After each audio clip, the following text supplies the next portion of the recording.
the indictment and arrest of Wendy and Edward Osefo of the 1900 block of Turnberry Court in Finksburg, Maryland. Both Wendy and Edward are reality actors in the series The Real Housewives of Potomac, Maryland, which is filmed partially from their residence in Finksburg, Maryland, an hour away.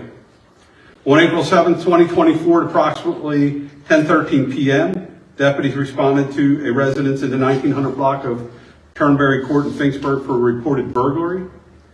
Edward Osefo called 911 to report the burglary. Edward and Wendy Osefo, both from Finksburg, live at that address, and they have 3 school-aged children.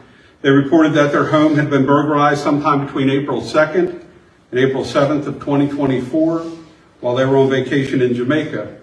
The house would have been vacant at the time with no one's house sitting. No one had a key to the residence, according to the Osefos. The Osefos claimed that designer handbags and jewelry valued at more than $200,000 were missing from the primary residence bedroom upstairs.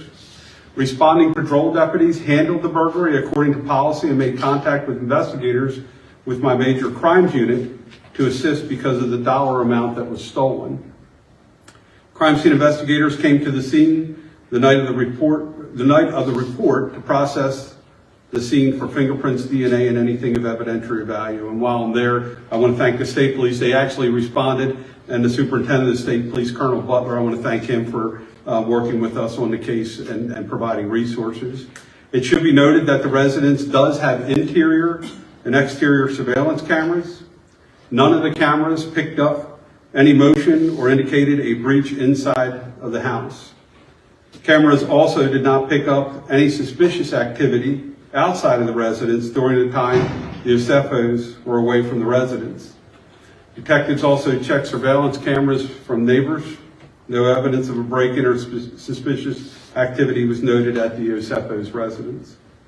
Patrol deputies and detectives found no signs of forced entry or physical evidence of a burglary, such as footprints, fingerprints, or any entry point.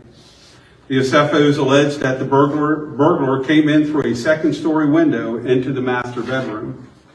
There was no evidence inside the residence that someone made an attempt to get into the residence through that particular window. No evidence indicated that anyone attempted to enter the house.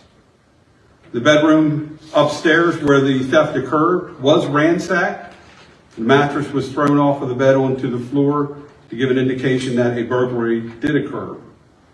Initial responding deputies again called our investigators because of the high dollar amount that was stolen. After the initial report, following days, we made contact with 3 separate insurance companies that the Osefos used to insure their property, which is common with this loss this type of loss that detectives actually communicate with insurance companies to share information. In the days following the initial report, the Osefos contacted the detectives several times to provide additional information about the alleged burglary, evidence, and missing items. They also reported the loss to their insurance company. Again, the Osefos alleged and claimed that just over $200,000 in items were stolen from the burglary. Weeks after the alleged burglary, detectives discovered Mrs. Osefo had posted photos on social media wearing jewelry that matched items she had reported stolen, specifically a diamond anniversary band. Detectives were provided receipts by the Osefos for the loss of items that they had purchased dating as far back as 2018. On those receipts were email addresses. We had become suspicious that this was a false claim. On those receipts were email addresses, which detectives authored search and seizure warrants that they could access both the Osefos' email accounts to attempt to acquire more evidence.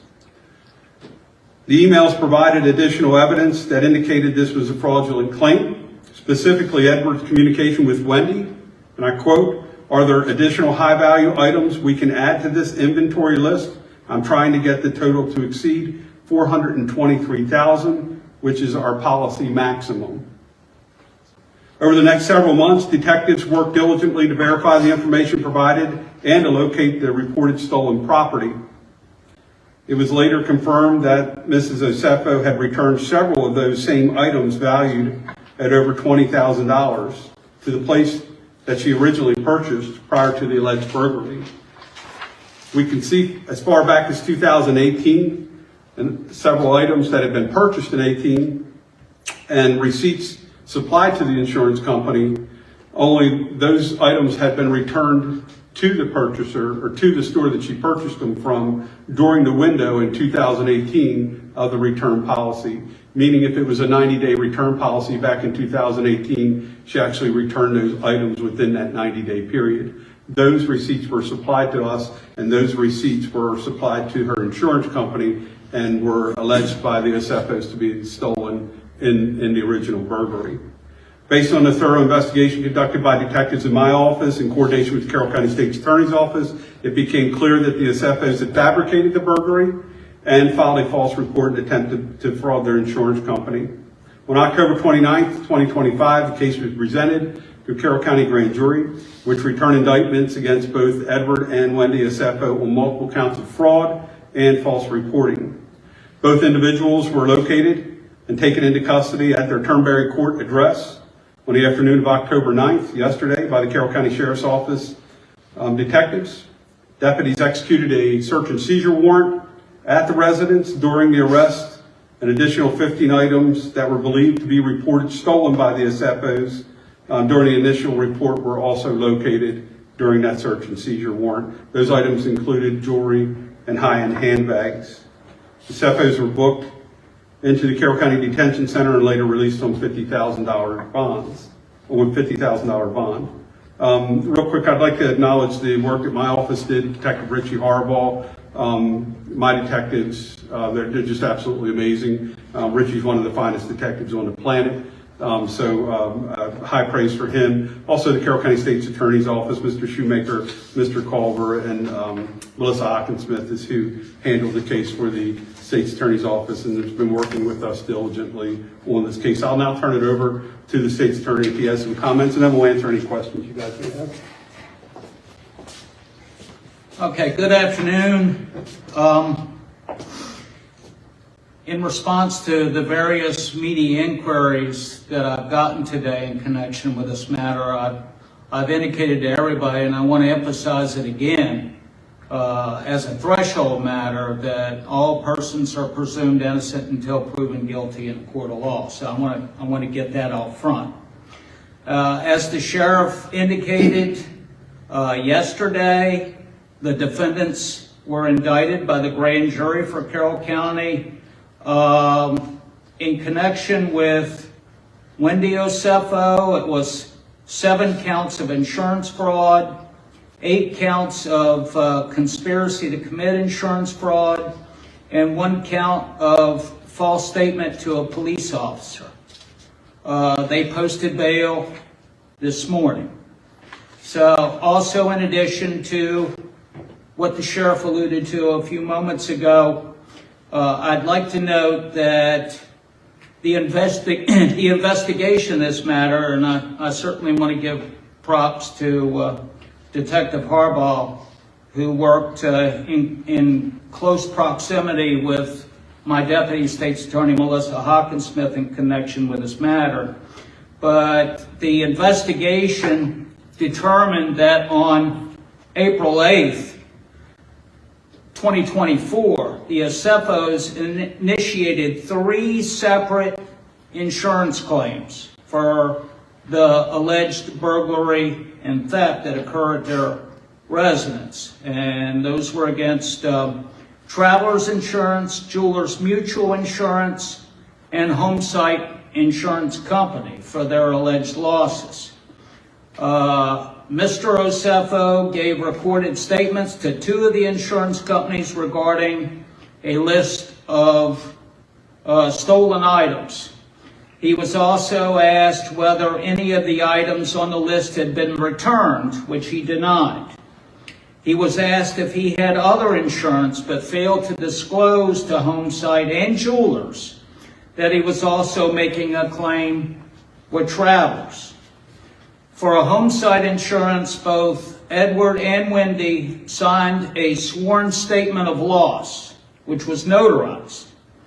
The total amount of loss claimed on the sworn statement of loss was $2,500 for the damage to the building itself and $450,000 estimated for contents and personal property.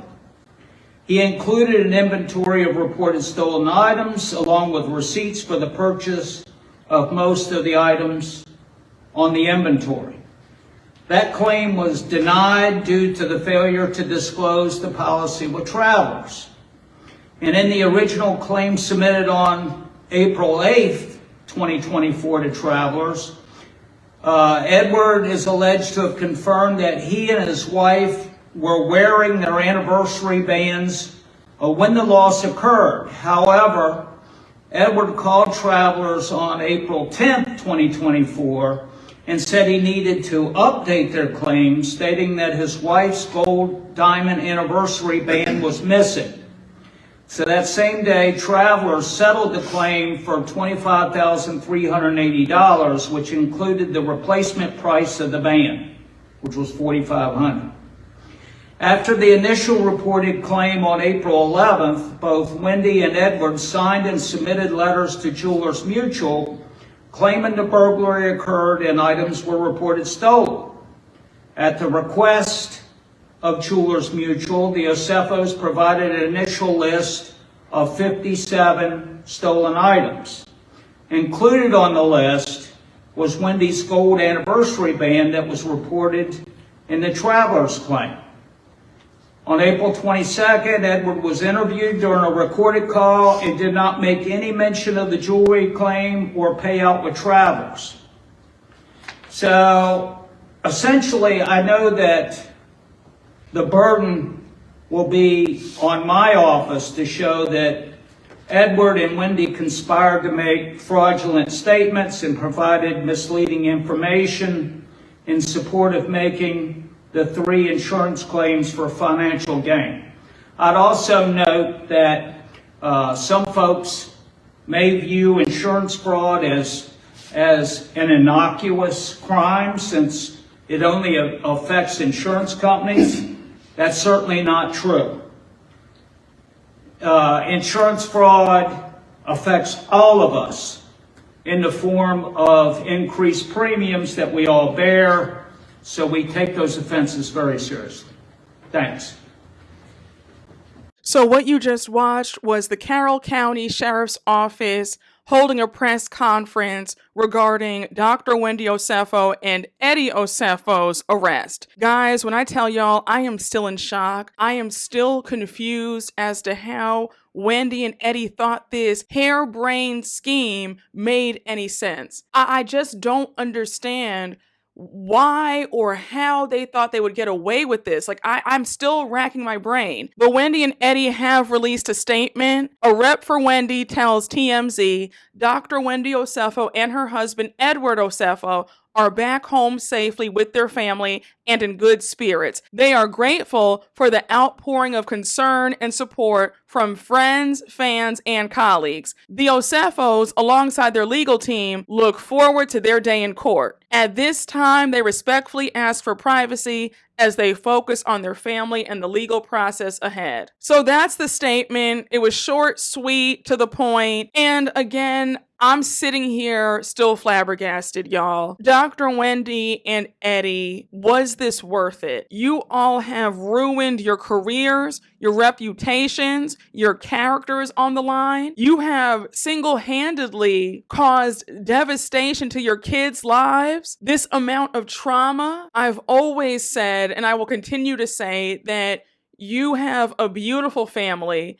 And for you to allow the love of money and the greed for the next material item, it really got the best of you. Again, there's nothing wrong with liking nice things, but it becomes a problem when you allow this to consume you. To say that this was a lapse in judgment is a complete understatement. I don't understand how you all thought you would get away with this. And my thing is this: how were you all able to sleep at night knowing that it was going to hit the fan and the bottom would fall out eventually. There was no way you guys had a restful night's sleep knowing what you guys had done. I'm not going to belabor the point. I am praying for your kids. You all are up against a lot. I think that this is beyond shameful that you all allowed fame, greed, and arrogance cloud your judgment. Because that's all this was. A hot mess. But y'all, that's all I have for right now. I'm sure I'll be back on for something else and we will talk later. But you guys already know. Make sure to like, comment, and subscribe. And I will see you all later. Bye.